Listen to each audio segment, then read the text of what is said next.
नमस्कार, दिन भर की बड़ी खबरों में आपका स्वागत है। मैं हूं आंचल। आज इस बुलेटिन में बात होगी संसद में मचे बवाल की। आदरणीय राष्ट्रपति जी ने बंगाल विधानसभा में छिड़े घमासान की। देखेंगे क्या रद्द हो जाएंगे बिहार विधानसभा चुनाव, कैसे खतरे में आई चुनाव आयोग और बीजेपी की दोस्ती, जानेंगे मणिपुर में सरकार को क्यों मिली चेतावनी, और बुलेटिन के आखिर में देखेंगे जाने माने कार्टूनिस्ट इरफान की किस खबर पर पड़ी तिरछी नजर। लेकिन दिन भर की तमाम बड़ी खबरों से पहले एक नजर आज की सुर्खियों पर।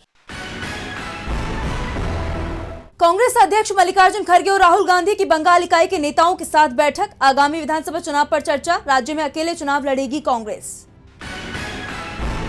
बिहार विधानसभा में आरजेडी नेता तेजस्वी यादव ने बीजेपी पर बोला हमला। कहा हमें हराने के लिए एनडीए ने फूके 40,000 करोड़। महुआ मोइत्रा का बीजेपी आईटी सेल को अल्टीमेटम। कहा फर्जी स्क्रीनशॉट फैलाने वालों के खिलाफ दर्ज होगी एफआईआर, पुलिस भेजेगी समन। वेनेजुएला से तेल खरीदने पर केंद्र ने साफ किया रुख। विदेश मंत्रालय बोला वेनेजुएला भारत का पुराना पार्टनर। राष्ट्रपति ट्रंप ने रूस की बजाय वेनेजुएला और अमेरिका से तेल खरीदी का किया था दावा। और शेयर बाजार में गिरावट, 503 अंकों की गिरावट के साथ 83,313 पर बंद हुआ सेंसेक्स, तो 133 अंकों की गिरावट के साथ 25,642 पर बंद हुआ निफ्टी। ये तो थी सुर्खियां। अब बात आज की सबसे बड़ी खबर की। संसद में हंगामा मचा हुआ है। राष्ट्रपति के अभिभाषण पर चर्चा को लेकर सरकार बुरी तरह से घिर गई है। नेता प्रतिपक्ष राहुल गांधी को लोकसभा में बोलने नहीं दिया गया। पीएम मोदी खुद बोले नहीं, और अब लोकसभा स्पीकर ने जो बोला उससे सरकार ही सवालों में आ गई है। तो कैसे अपने ही जाल में फंसती दिख रही है मोदी सरकार, देखिए इस रिपोर्ट में। संसद का बजट सत्र जबरदस्त नजर आ रहा है। एक तरफ जहां लोकसभा में सत्ता पक्ष ने नेता विपक्ष राहुल गांधी को बोलने नहीं दिया, तो वहीं दूसरी तरफ विपक्षी नेताओं ने भी साफ कर दिया कि वो पीएम मोदी को भी तब तक बोलने नहीं देंगे जब तक राहुल गांधी की बात नहीं सुनी जाती। जिसके बाद मोदी सरकार भी विपक्ष के दबाव में दिखाई दी।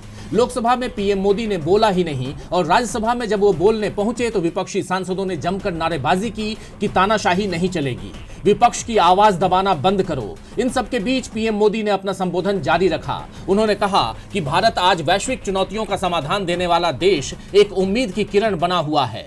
चाहे विज्ञान हो, स्पेस हो, स्पोर्ट्स हो, हर क्षेत्र में आज भारत आत्मविश्वास से भरा हुआ है। विश्व बंधु के रूप में आज भारत कई देशों का पार्टनर बना हुआ है। पीएम मोदी ने और भी कई मुद्दों पर अपनी सरकार की पीठ थपथपाई, साथ ही विपक्षी नेताओं पर भी निशाना साधा। राज्यसभा में एक वाकया ऐसा भी सामने आया जब कांग्रेस अध्यक्ष मल्लिकार्जुन खड़गे और केंद्रीय मंत्री जेपी नड्डा आमने सामने दिखे। दरअसल नड्डा ने राहुल गांधी को अबोध बालक कहा, जिस पर पलटवार करते हुए खड़गे ने कहा कि आपको मोदी जी ने बंधक बना दिया है। लेकिन सबसे ज्यादा बवाल पीएम मोदी के लोकसभा में भाषण नहीं देने पर मचा। खास तौर पर जब लोकसभा में स्पीकर ओम बिरला ने पीएम मोदी के सदन में न आने पर कहा कि पीएम मोदी को सदन में आने से मैंने ही मना किया था।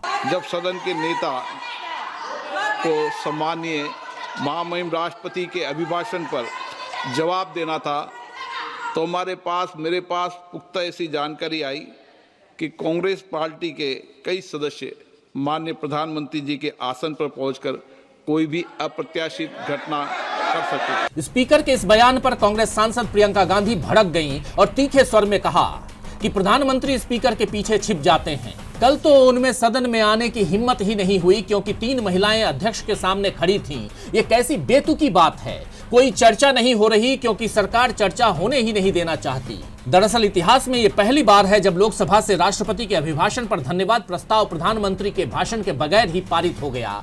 लेकिन जिस तरह विपक्ष ने सरकार की घेराबंदी की है, उससे साफ है कि मोदी सरकार की राह आसान नहीं दिख रही है। संसद में विपक्ष ने मोर्चा खोल दिया है, तो बंगाल विधानसभा में भी एसआईआर को लेकर घमासान छिड़ गया है।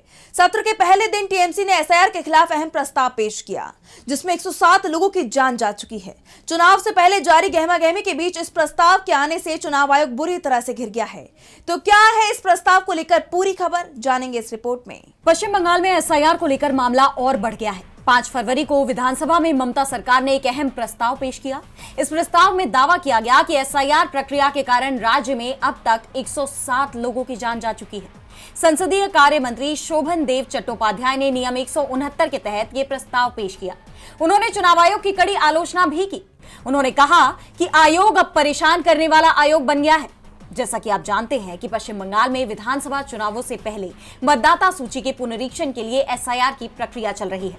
सत्ताधारी दल टीएमसी का आरोप है कि यह प्रक्रिया एनआरसी का ही एक दूसरा रूप है। चुनाव आयोग वोटर लिस्ट नहीं बना रहा बल्कि लोगों की नागरिकता तय कर रहा है, जबकि यह अधिकार चुनाव आयोग का है ही नहीं बल्कि भारत सरकार का है। चुनाव आयोग अपने अधिकारों की सीमाओं को लांघ रहा है। पार्टी का कहना है कि एसआईआर के नाम पर आम जनता को डराया जा रहा है। लोगों में खौफ है कि उनके नाम मतदाता सूची से काट दिए जाएंगे और उनकी नागरिकता छीन ली जाएगी।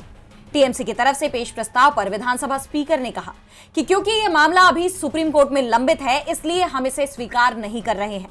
वहीं दूसरी तरफ मुख्यमंत्री ममता बनर्जी ने खुद मोर्चा संभालते हुए इस मामले को लोकतंत्र पर हमला बताया है। एक दिन पहले इस मुद्दे पर ममता बनर्जी ने खुद सुप्रीम कोर्ट में दलीलें भी पेश की थी। सरकार ने दावा किया था कि एसआईआर के डर से रोज 3 से 4 लोगों की जान जा रही है। ये पिछले दरवाजे से एनआरसी लाया जा रहा है। उधर बीजेपी ने इन आरोपों को सिरे से खारिज किया है। विरोधी दलों का कहना है कि टीएमसी सरकार चुनावी फायदे के लिए अफवाहें फैला रही है और जान जाने की इन घटनाओं का राजनीतिकरण कर रही है। चुनाव आयोग मुश्किल में दिखाई दे रहा है तो संकट में बिहार की एनडीए सरकार भी है। बिहार चुनाव के नतीजों को लेकर जनसुराज पार्टी सुप्रीम कोर्ट पहुंच गई है। पार्टी का आरोप है कि पैसों के जरिए चुनाव को हाईजैक किया गया। वहीं सीजे सूर्यकांत की बेंच इस मामले की सुनवाई के लिए तैयार हो गई है। तो क्या रद्द हो जाएंगे बिहार चुनाव, जानेंगे इस रिपोर्ट में। बिहार चुनाव के नतीजों को लेकर विवाद थमता नहीं दिख रहा। विपक्ष लगातार इन नतीजों में धांधली का आरोप लगाता रहा है और अब प्रशांत किशोर की पार्टी जनसुराज ने चुनावी नतीजों के खिलाफ सुप्रीम कोर्ट का दरवाजा खटखटाया है। पार्टी की मांग है कि बिहार में दोबारा चुनाव कराए जाएं, क्योंकि सत्तारूढ़ गठबंधन ने चुनाव जीतने के लिए नोट के दम पर वोट हासिल किए हैं। जनसुराज की याचिका में सरकार पर गंभीर आरोप लगाए गए हैं। आचार संहिता लागू होने के बावजूद महिलाओं के खाते में 10,000 रुपए भेजना मुख्य मुद्दा है। इसे भ्रष्ट आचरण करार दिया गया है। याचिका में साफ कहा गया है कि ये वोटरों को खुलेआम रिश्वत देने जैसा है, संविधान का उल्लंघन है। आरोप है कि ये कदम अनुच्छेद 14, 21 और 324 का सीधा उल्लंघन है। जीविका दीदियों का इस्तेमाल किया गया है, यानी कि मतदान केंद्रों पर 1.8 लाख जीविका दीदियों की तैनाती पर भी सवाल उठाए गए हैं। दावा किया गया है कि 25 से 35 लाख महिला मतदाताओं को सीधे लाभ पहुंचाकर चुनाव प्रक्रिया को हाईजैक किया गया है। इस मामले की गंभीरता को देखते हुए सुप्रीम कोर्ट सुनवाई के लिए तैयार हो गया है। जस्टिस सूर्यकांत और जस्टिस जॉय माल्या बागची की पीठ शुक्रवार यानी कि 6 फरवरी को इस पर सुनवाई करेगी। जनसुराज ने मांग की है कि चुनाव आयोग जनप्रतिनिधित्व अधिनियम की धारा 123 के तहत सख्त कार्रवाई करे। पार्टी का कहना है कि चुनाव के बीच में पैसा बांटना विकास नहीं, लोकतंत्र की लूट है। हम नए सिरे से चुनाव की मांग करते हैं। पार्टी की अहम मांगे हैं कि बिहार विधानसभा चुनाव को तत्काल रद्द किया जाए, राज्य में नए सिरे से निष्पक्ष चुनाव कराए जाएं। चुनाव से 6 महीने पहले कल्याणकारी योजनाओं पर रोक के लिए नई गाइडलाइंस बने। अब सबकी निगाहें सुप्रीम कोर्ट में होने वाली सुनवाई पर टिकी हुई हैं। देखना होगा कि सुप्रीम कोर्ट राज्य में दोबारा चुनाव कराने का आदेश देता है या नहीं। एनडीए की परेशानी बढ़ती दिखाई दे रही है तो सपा प्रमुख अखिलेश यादव ने भी बीजेपी की टेंशन बढ़ा दी है। एसआईआर में हो रही धांधली को लेकर अखिलेश यादव लगातार चुनाव आयोग और बीजेपी पर हमलावर हैं और अब उन्होंने बीजेपी और चुनाव आयोग की दोस्ती को लेकर बड़ा बयान दिया है। तो क्या कुछ कहा अखिलेश यादव ने, जानने के लिए देखिए रिपोर्ट। चुनाव आयोग पर बीजेपी के एजेंट की तरह काम करने का आरोप हमेशा से लगता आया है, जिसे लेकर बीजेपी कई बार विपक्ष के सवालों में फंस चुकी है और अब सपा प्रमुख अखिलेश यादव ने एक बार फिर बीजेपी के घाव हरे कर दिए हैं। उन्होंने मोदी सरकार पर निशाना साधते हुए कहा कि अब तो उल्टा ये कहना पड़ेगा कि चुनाव आयोग का कोई झंडा हो तो वो भाजपाइयों के घर पर लगा दे। अब बस यही बचा है कि चुनाव आयोग भाजपाइयों के घर पर बूथ बना दे और भाजपाइयों को पीठासीन अधिकारी। क्या चुनाव आयोग ने भाजपा को ठेके पर अपना काम दे दिया है या भाजपा ने चुनाव आयोग को संविदा पर रख लिया है? प्रशासनिक पर्यवाची कोष में चुनाव आयोग को भाजपा के पर्यवाची के रूप में जोड़ देना चाहिए। भ्रष्ट भाजपा शासनकाल में आश्चर्य ये नहीं है कि सरेआम वोट काटने बढ़ाने का अपराध हो रहा है। आश्चर्य ये है कि संवैधानिक संस्थाओं को ये नजर नहीं आ रहा। आज वोट छीनने वाले कल को जनता का बाकी सब भी छीन लेंगे। बाकी सब में भाजपाई भी शामिल होंगे, कोई बचेगा नहीं। भाजपाई याद रखें, ठगों का रिश्ता सिर्फ ठगी से होता है और किसी से नहीं। इसे कहते हैं अंधेर नगरी चौपट आयोग। जैसे आप जानते हैं कि बीजेपी और चुनाव आयोग की सांठगांठ को लेकर पहले भी सियासत गर्मा चुकी है और अब अखिलेश यादव के इस ट्वीट ने सियासी सरगर्मी को और तेज कर दिया है। चुनाव आयोग की मुश्किलें कम होती नजर नहीं आ रही हैं, तो चुनौतियां मणिपुर में भी बरकरार हैं। मणिपुर में नई सरकार के गठन के बाद भी शांति बरकरार नहीं हो पाई है। राज्य में नई सरकार बनते ही फिर विरोध की चिंगारी भड़क गई है, जिससे बीजेपी के सामने मुश्किलें खड़ी हो गई हैं। तो क्या है पूरी खबर, जानने के लिए देखिए रिपोर्ट। मणिपुर में महीनों से जारी राष्ट्रपति शासन आखिरकार खत्म हो गया और 4 फरवरी को बीजेपी के युवा नाम खेमचंद सिंह ने राज्य के 13वें मुख्यमंत्री के तौर पर शपथ ले ली। लेकिन राज्य में नई सरकार के गठन के साथ ही एक बार फिर तनावपूर्ण स्थिति पैदा हो गई है। कुकी समुदाय के संगठनों ने नई सरकार को लेकर कड़ा विरोध शुरू कर दिया है। दरअसल एन बीरेन सिंह के इस्तीफे के बाद से राज्य में राजनीतिक अस्थिरता थी और इसलिए इस बार नई सरकार में जातीय संतुलन बनाने की कोशिश की गई। मुख्यमंत्री खेमचंद के साथ 2 डिप्टी सीएम बनाए गए हैं। एक है नेमचा किपचेन जो कि भाजपा विधायक हैं और कुकी समुदाय का प्रतिनिधित्व करते हैं, और दूसरे हैं एल दिखो जो कि नगा पीपुल्स फ्रंट के विधायक हैं। लेकिन इसके बावजूद सरकार के गठन ने कुकी संगठनों को नाराज कर दिया है। ज्वाइंट फोरम ऑफ 7 ने शुक्रवार यानी 6 फरवरी को कुकी जो बहुल इलाकों में 12 घंटे के बंद का आह्वान किया है। संगठन की मांग है कि कुकी समुदाय के लिए एक अलग प्रशासन की व्यवस्था की जाए।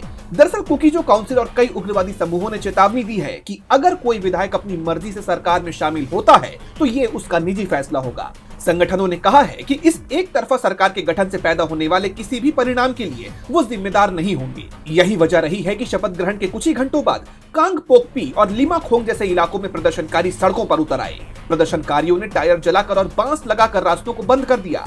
खास तौर पर नेमचा किपचेन के डिप्टी सीएम बनने पर नाराजगी जताई जा रही है। जैसा कि आप जानते हैं कि मणिपुर में 3 मई 2023 से जातीय संघर्ष जारी है। मैतेई समुदाय की एसटी दर्जे की मांग और कुकी समुदायों के आदिवासी एकजुटता मार्च ने इस हिंसा को जन्म दिया था। कम से कम 260 लोग अब तक इसमें जान गंवा चुके हैं। वहीं हजारों लोग अब भी राहत शिविरों में रहने के लिए मजबूर। अब भले ही बीजेपी नई सरकार को लेकर शांति बहाली की बात कर रही हो, लेकिन जमीन पर तो तस्वीर कुछ और ही दिख रही है। कुकी संगठनों का कड़ा रुख और अलग प्रशासन की मांग बताती है कि राज्य में अविश्वास की खाई अभी भी बहुत गहरी है। नई सरकार बनते ही उसके सामने नई चुनौतियां खड़ी हो गई हैं। अब बीजेपी सरकार इन हालात से निपटने में कितनी कारगर साबित होती है, ये तो देखना होगा। कुकी समुदाय में सरकार को लेकर नाराजगी है तो अजीत गुट की एनसीपी भी बीजेपी से नाराज दिखाई दे रही है। महाराष्ट्र की सियासत में एनसीपी के दोनों गुटों के विलय की चर्चा तेज है। इस बीच एनसीपी एसपी प्रमुख शरद पवार ने अजीत पवार के दोनों बेटों से मुलाकात की है, तो दूसरी तरफ सीएम फडणवीस के एक कदम से एनसीपी में आक्रोश है। तो क्या बदल जाएंगे महाराष्ट्र के सियासी समीकरण, जानेंगे इस रिपोर्ट में। 4 फरवरी को महाराष्ट्र की सियासत में एक बड़ी हलचल देखने को मिली।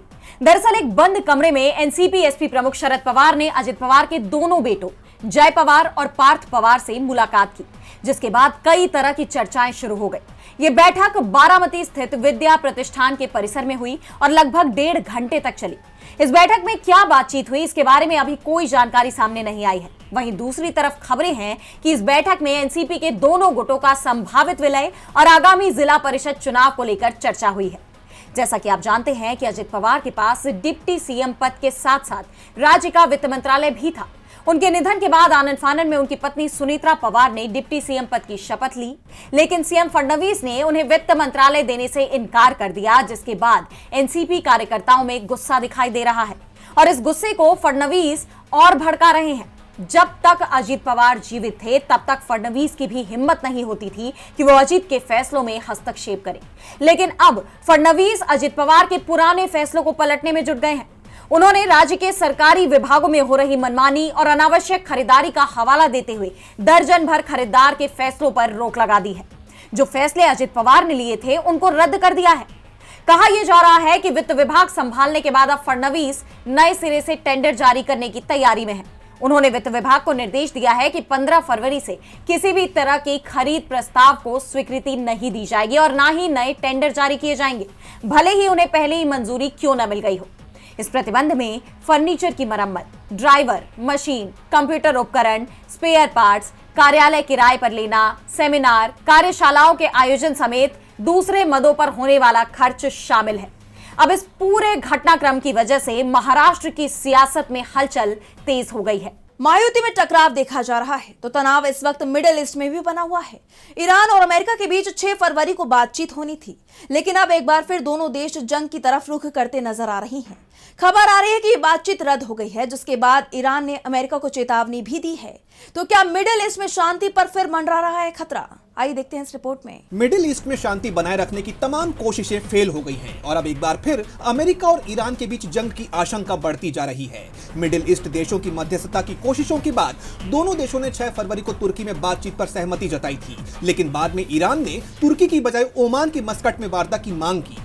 ईरान के विदेश मंत्री अब्बास अराक्ची ने वहां बैठक की पुष्टि भी कर दी, लेकिन इसके साथ जो शर्तें ईरान ने रखी थी उन्हें मानने के लिए अमेरिका तैयार नहीं दिख रहा।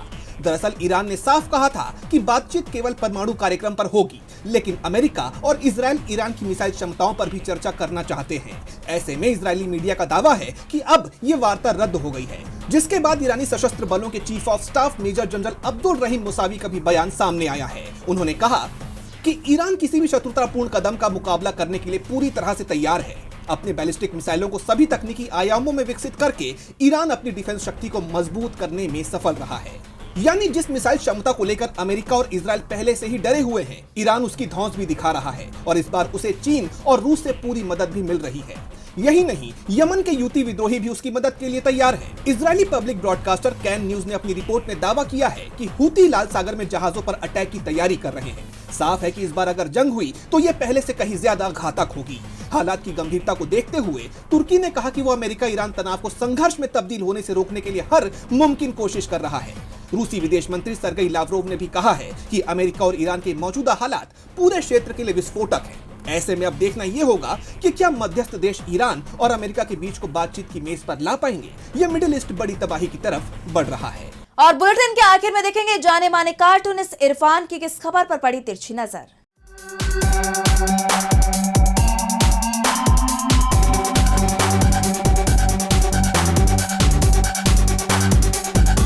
देश के प्रधानमंत्री नरेंद्र मोदी को अपना एक निजी सुरक्षा सलाहकार मिल गया है। नाम है ओम बिरला। जी हाँ, ओम बिरला जी जो पार्लियामेंट सेशन के दौरान में अपने सिंहासन से बैठे बैठे ही मच रहे बड़े से बड़े उत्पात को कंट्रोल किया करते हैं, लेकिन इस बार उन्होंने एक नई बात की। उन्होंने कहा कि प्रधानमंत्री को मैंने संसद में नहीं आने के लिए कहा और मुझे अंदाज़ा था कि कांग्रेसी सांसद कुछ भी अप्रत्याशित कर सकते हैं। अब बताइए कि उनका मतलब ये भी हो सकता है, आउट ऑफ साइट यानी आउट ऑफ माइंड भी हो सकता है। हालांकि ऐसे बहुत सारी चीज़ें हो गई हैं, जैसे कि आज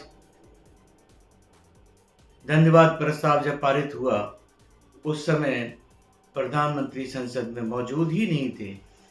ऐसी बहुत सारी घटनाएं हो गई हैं जो नहीं होना चाहिए थी और वो हो गई हैं, क्योंकि मोदी है तो मुमकिन है।